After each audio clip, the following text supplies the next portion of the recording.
The restaurant owner decided Harold and June Mercer did not belong in the room before either of them had ordered That was water. a spectacular dinner. It was a Friday night It at truly Bellamy was, House, my dear. one of the most expensive restaurants Excellent choice in Boston. for your dinner tonight, madam. The front dining room Thank you, glowed it under looks amber delicious. chandeliers, white linen tables, crystal glassware, wonderful evening. dark walnut walls, fresh flowers arranged like they had been placed by someone who built by the petal.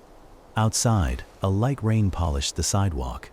Inside, the reservation list was full of investment bankers, beautiful, isn't it? surgeons, private equity partners, I still and one remember table coming of here people when who I had was flown just a in from little New girl. York for a hospitality Some fund dinner. places never truly Harold change. Mercer stood just inside the entrance Welcome. wearing an old brown wool coat. At this He establishment, was 71, every detail tall, matters. thin, white hair, We look weathered forward to face, serving you. blue-gray eyes, work-rough hands. We are His seeing a shoes were clean significant but shift old. in the markets. His trousers had Now been is the pressed time to carefully. focus on Beside long-term him stood growth. his wife, Patience June, and discipline 68, always win the small, day. silver hair pinned simply at the back, a navy coat that had been repaired once near the cuff, a floral scarf, a Who is modest that guy? handbag. They looked like a retired I have couple no who had idea. saved for months to eat somewhere like Bellamy House. That was exactly what the hostess assumed. Reservation name? Mercer. The hostess checked the tablet. Her expression changed. "I'm sorry, I don't see a Mercer reservation." Harold nodded. "We don't have one. It's Friday evening." "I know. We're fully committed." June looked into the dining room. "There are empty tables." The hostess smiled professionally. "Those are reserved." Harold said, "We were told there might be room at the bar." "Who told you that?" "A man named Leonard." The hostess frowned. "Leonard?" "He said to ask for him." "What last name?" Harold looked at June. She shrugged. "He didn't give one." The hostess's smile tightened. "I'm afraid we can't seat walk-ins tonight." Harold nodded. "Could you ask if Leonard is here?" Before she could answer, a man stepped out from the dining room. Graham Bellamy, 51, owner, founder, public face of Bellamy Dining Group. Tall, fit, dark hair silvering at the temples, tailored black suit, white shirt open at the collar, expensive watch, the kind of restaurant owner who looked more like a luxury hotel executive than a chef. Graham noticed the couple because they were blocking the entrance. "What's going on?" The hostess turned. "They're asking for someone named Leonard." Graham looked at Harold, then June, then their coats. "Do you have a reservation?" "No." "Then we're full," Harold said. "We were told someone might meet us." Graham glanced toward the packed room. "Who?" "Leonard." "What Leonard?" "I don't know his last name." Graham smiled, not kindly. "Sir, I think there's been a misunderstanding." Harold waited. "This is Bellamy House." "Yes. We don't have open seating on Friday nights, so I've been told." Graham's eyes moved toward June's handbag, then back to Harold. "There's a family restaurant 2 blocks east. Good food, more casual." June looked at him. "We came here." "I understand." Graham lowered his voice. "Sometimes online recommendations make a place sound more accessible than it is." Harold's expression did not change. June's did. "Accessible?" Graham smiled. "Appropriate for the occasion." Harold looked at the dining room. "What occasion is required?" The hostess looked down. Graham's jaw moved. "A reservation." Harold said, "That isn't what you meant." Silence. Graham stepped closer. "Sir, I'm trying to help you avoid an uncomfortable evening." June said, "We were comfortable until you came over." A busser passing behind the host stand nearly smiled. Graham noticed. His expression cooled. "I'm the owner." June nodded. "That explains the confidence." Harold touched her arm lightly, not to stop her, just because he knew her. Graham said, "We are not obligated to seat anyone who arrives without a reservation." Harold nodded. "That's true. Then I'm not sure why we're continuing this." "Because we asked you to check for someone named Leonard." Graham looked at the hostess. "There is no Leonard on front of house tonight," Harold said. "He may not work here." Graham laughed once. "Then perhaps he should have made the reservation." He turned toward the hostess. "Please give them the number for somewhere nearby." June looked at Harold. "We can go." Harold looked at Graham for a long second, then nodded. "That's probably best." They turned. At that exact moment, a man at the largest table in the private dining alcove stood up. He had been watching. Leonard Shaw, 63, founder of Shaw Capital Partners, the largest outside investor in Bellamy Dining Group. $400 million under management in its hospitality fund. Bellamy Dining Group's expansion into Chicago, Miami, and Washington had happened because Leonard signed the first institutional check. He wore a dark navy suit, Silver hair, round glasses, calm face. The kind of man who did not raise his voice because other people usually stopped talking when he stood. Harold? Harold stopped. Graham turned. Leonard walked away from his investors, straight across the dining room, past 3 tables, past a waiter holding a tray, past the owner. He ignored Graham completely. Then he reached Harold and smiled. "You came." Harold nodded. "You said Friday." "I did."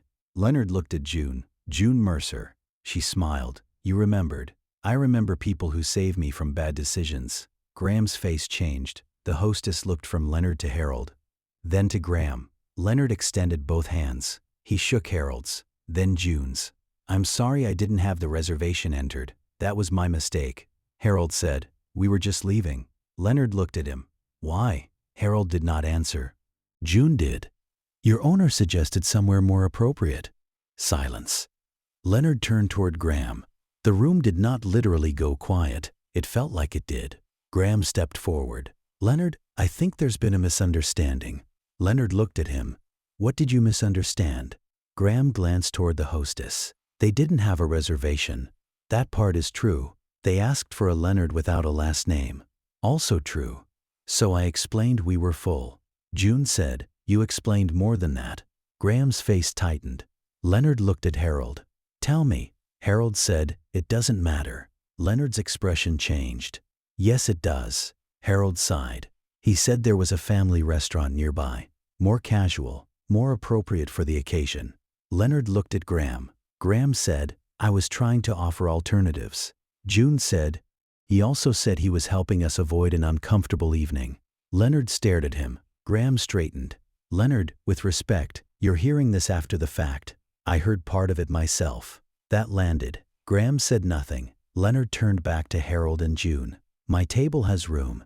Harold shook his head. "We don't want to interrupt your dinner. You are the reason for my dinner." Graham looked at Leonard. "What does that mean?" Leonard did not answer him. He walked Harold and June toward the private alcove. Every person at the table stood, not because they knew the couple, because Leonard did. Graham followed 3 steps behind. "Leonard." Leonard stopped. "What? Can I speak with you privately?" "No." The answer was calm. It was also final. Leonard pulled out a chair for June, then one for Harold. "Sit." Harold looked uncomfortable. June did not. She sat. Harold joined her. At the table were 2 managing partners from Shaw Capital, an attorney, a restaurant analyst, Bellamy Dining Group CFO, and 1 independent director. Graham stood at the edge. Leonard looked around. "This is Harold Mercer." No one reacted. "Some of you know the name Mercer Cooperative Foods." That changed things. The CFO looked up sharply. The attorney stopped writing. Graham frowned. Leonard continued. 39 years ago, Harold and June started supplying produce to restaurants from a 40-acre farm outside Worcester. Harold shook his head. 38. Leonard smiled. "See, this is why I bring him." June said, "You never remember dates." Leonard nodded. "Correct." Graham looked at Harold again. Leonard continued. "The Mercers built one of the most respected regional farm cooperatives in New England." Now Graham knew the name. Everyone in hospitality did. Mercer Cooperative Foods was not flashy. It did not sponsor chef events. It did not buy advertising. But it supplied independent restaurants, school kitchens, hospitals, and several high-end dining groups. Its cooperative network represented 182 small farms, vegetables, dairy, eggs, fruit, specialty grains. Bellamy Dining Group had purchased from Mercer Cooperative Foods for 11 years. Not directly anymore. That was the issue. Harold had retired as executive director 6 years earlier. June had managed farmer relations and accounting. Their daughter, Anna, now ran the cooperative. But Harold still chaired the land trust that owned the cooperative's primary distribution hub and the cold storage facility Bellamy used through an intermediary contract. Graham said, "I'm familiar with Mercer Cooperative." Harold looked at him. "Good." Leonard leaned back. "Then you know why they're here." Graham did not. The CFO did. She looked uncomfortable. "Leonard." He turned. "Let's not." Leonard's eyes narrowed. "Not what?" The CFO looked at Graham. "Discuss vendor issues in the dining room." That was when Harold understood. The dinner had not been casual. Leonard had invited him because Shaw Capital was reviewing Bellamy Dining Group's procurement practices. 3 months earlier, Mercer Cooperative Foods had been removed from Bellamy's preferred supply network, not because of quality, not because of delivery failures, because Bellamy had centralized purchasing through National Culinary Logistics, a private distributor backed by another investment fund. The new contract promised lower average food costs, centralized billing, fewer vendors, better purchasing data. On paper, it looked efficient. In practice, small farms lost direct access. Payment terms stretched from 14 days to 45, then 60. Some suppliers had to accept retroactive chargebacks for packaging, inspection, and network access. Mercer Cooperative refused 2 of those clauses. National Culinary stopped routing Bellamy orders through them.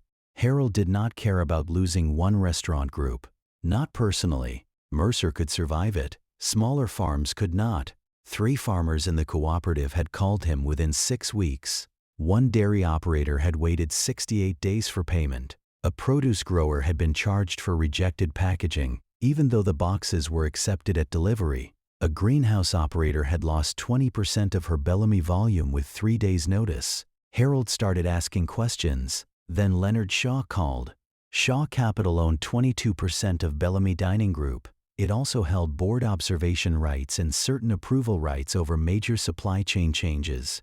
Leonard had received a quarterly report celebrating a 6-point improvement in food cost efficiency.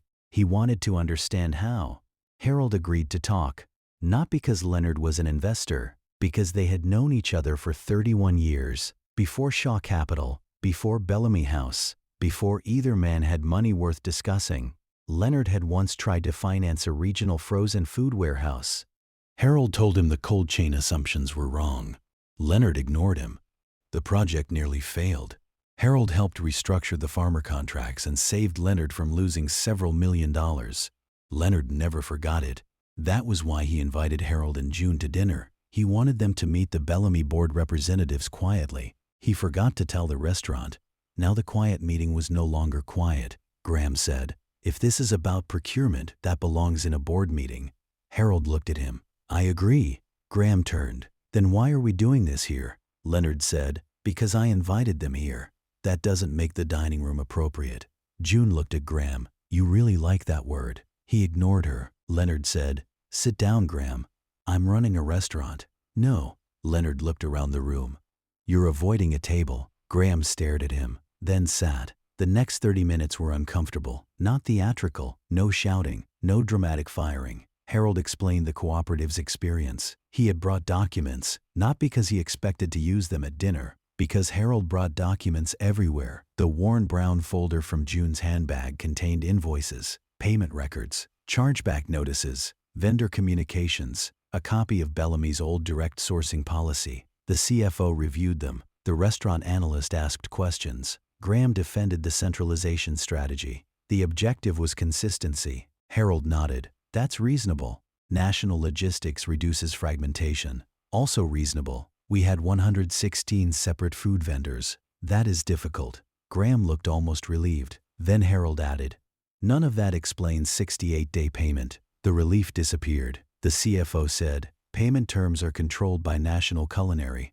Harold looked at her. "Bellamy chose National Culinary." "Yes, so Bellamy chose the system." Graham said, "We don't control every operational detail of a distributor." "No." Harold looked at him. "But you control whether those details matter when you renew the contract." Leonard asked for the vendor scorecard. The CFO hesitated. "Not here." Leonard looked at her. "Tomorrow morning, then." The independent director spoke for the first time. "What exactly are the supplier complaints?" Harold answered.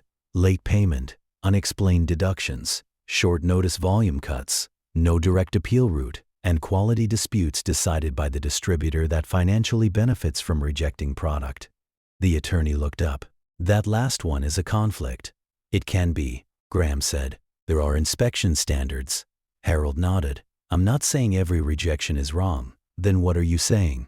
"That nobody should get paid more when the farmer gets paid less without a second look," June added. "And small suppliers cannot wait 2 months for someone to answer an email." Graham looked at her. June smiled. "You can." The waiter arrived. Nobody had ordered. Leonard looked at Harold. "What do you want?" Graham misunderstood.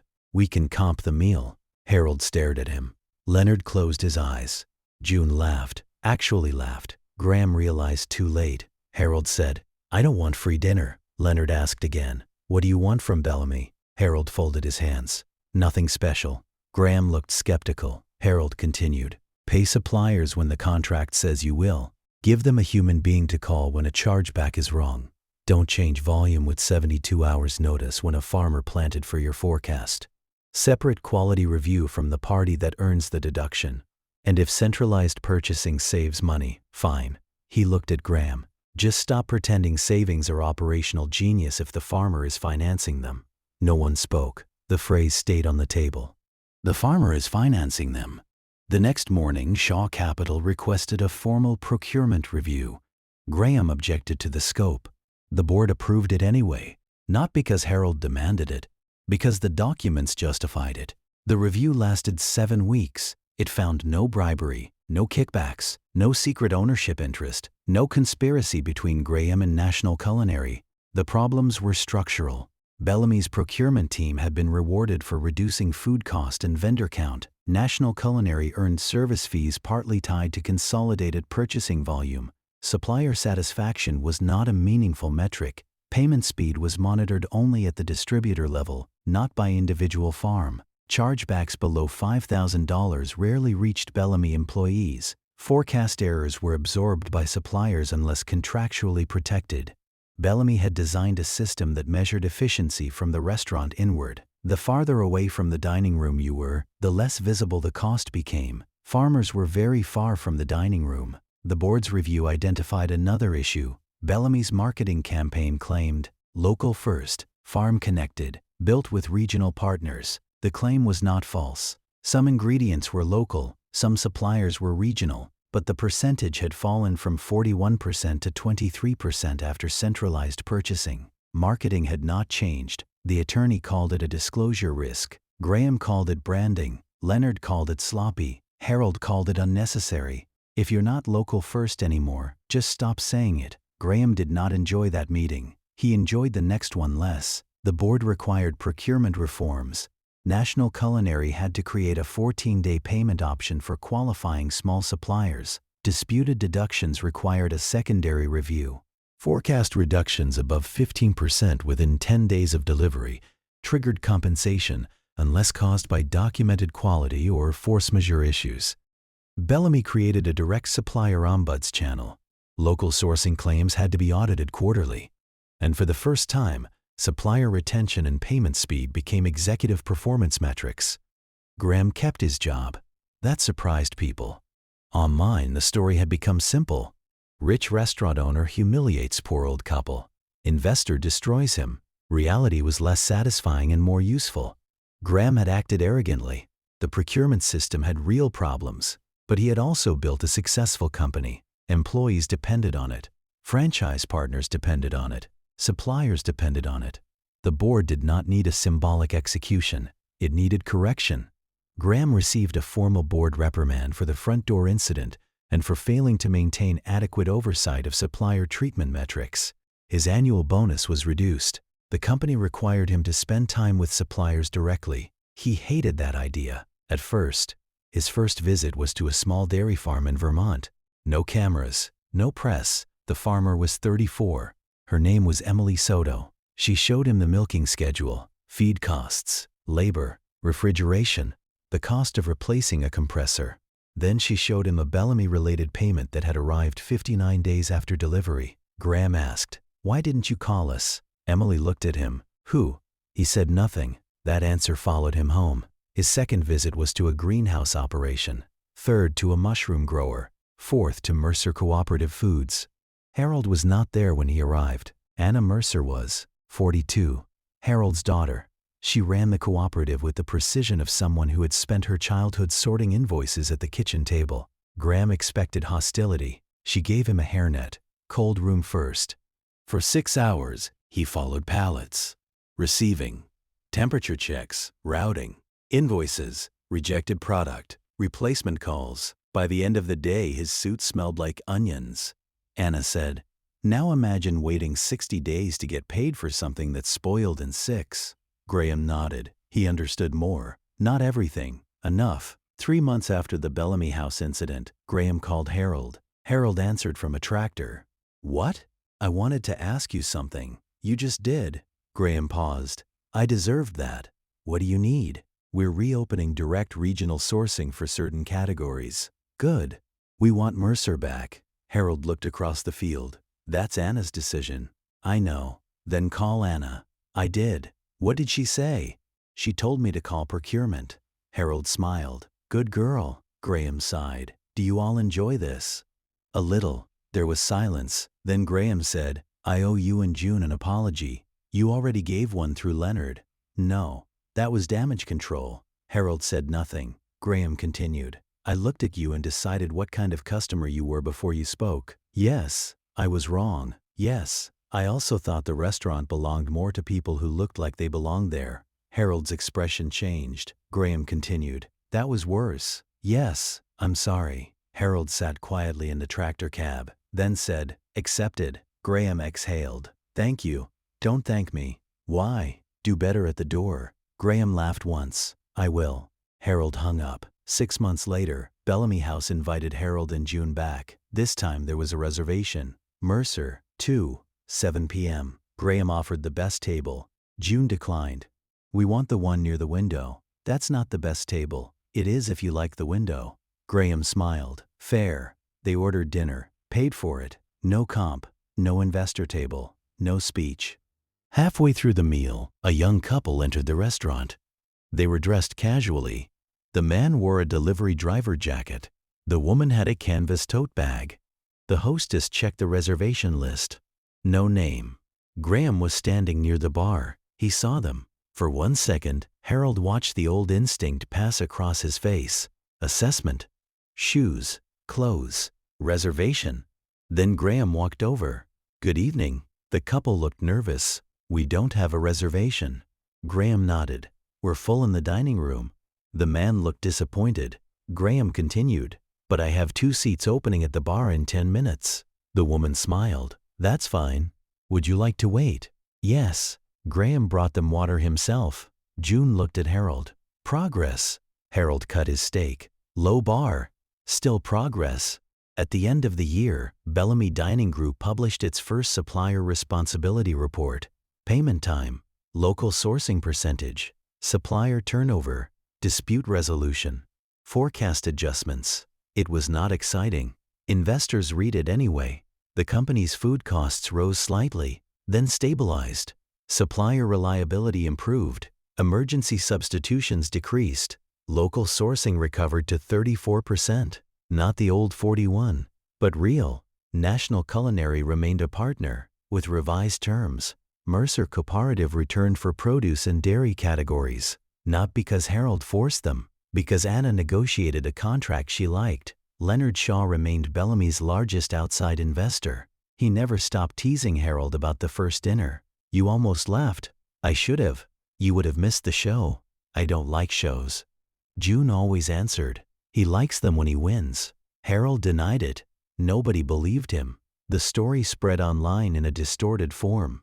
Poor couple denied service. Secret millionaires. Investor exposes owner. Some versions said Harold owned Bellamy House. He did not. Some said Leonard fired Graham on the spot. He did not. Some said Harold bought the restaurant afterward. He definitely did not. The truth was better. Harold and June were not poor. They were not secretly billionaires either. They were people who had spent nearly 4 decades building a cooperative that helped small farms survive. They dressed like themselves. Graham saw the clothes and assumed the rest. Leonard knew the history and walked across the room. That moment changed the evening.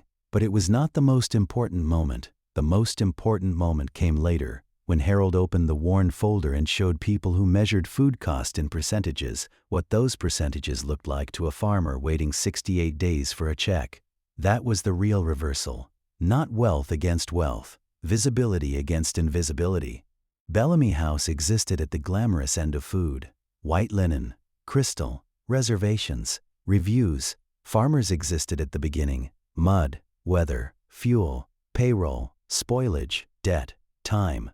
The restaurant had become so polished that it forgot how far the plate had traveled. Harold reminded them. Years later, Graham Bellamy would tell new managers one story during orientation. He never used Harold's name. He described an older couple arriving without a reservation. He described what he assumed, then what he said, then what he learned. At the end he asked, "What was my biggest mistake?" New managers usually answered, "You didn't know who they were." Graham would shake his head, "No." Then he would say, "My mistake was thinking I needed to know." That was the lesson Harold respected, because dignity should not arrive after recognition. Hospitality should not depend on investment power, and respect is not a premium service reserved for people whose names appear in board packets. One thing changed inside Bellamy House that almost nobody outside the company ever heard about. Every new front-of-house manager began spending one shift in receiving. Not greeting guests, not reviewing reservations, receiving. They stood beside the loading dock at 6 in the morning while produce arrived. They watched drivers unload crates in rain. They saw chefs reject tomatoes that would bruise before dinner. They learned how many hands touched a plate before it reached white linen. Graham added the requirement himself. The first manager complained, "What does this have to do with hospitality?" Graham answered, "Everything." He had finally understood that Bellamy House had two front doors. One faced the guests, the other faced the suppliers. If either one treated people as invisible, the restaurant was failing at hospitality. Harold heard about the policy from Anna. He pretended not to be impressed. June was less disciplined. "That was your idea." "No, it sounds like your idea." "It was Graham's. Because of you." Harold looked at her. "People are allowed to learn things without giving me credit." June smiled. "You say that like you enjoy it." "I do." "You absolutely do not." He laughed. A few months later, June found the old floral scarf she had worn the first night at Bellamy House. She held it up in their kitchen. "Should I donate this?" Harold looked over his newspaper. "No." "Why?" He thought for a moment. "Keep it." June smiled. "For sentimental reasons?" "No. For evidence." She laughed so hard she had to sit down. That was what the story became inside their marriage. Not a victory, not a humiliation, a reminder. They had spent decades around farmers who were ignored because they arrived in work clothes, spoke without polished language, or asked for sums that looked small to executives. They knew how quickly appearance became assumption. Bellamy House simply made the mistake under better lighting. And because Leonard Shaw happened to be in the room, the assumption became visible to everyone at once. Most people never get that kind of reveal. Most disrespect happens without an investor standing nearby. That was why Harold never wanted the story to end with Leonard. The investor was the surprise. The principle was simpler. Read the person before you read the jacket. Ask the question before you decide the answer. And if your business depends on hospitality, make sure the people at both doors can feel it. The owner refused to serve the poor-looking couple. Then his biggest investor walked over to their table. Everyone remembered the walk. Harold remembered the door. That was where the mistake happened. And that was where the restaurant finally learned to fix it.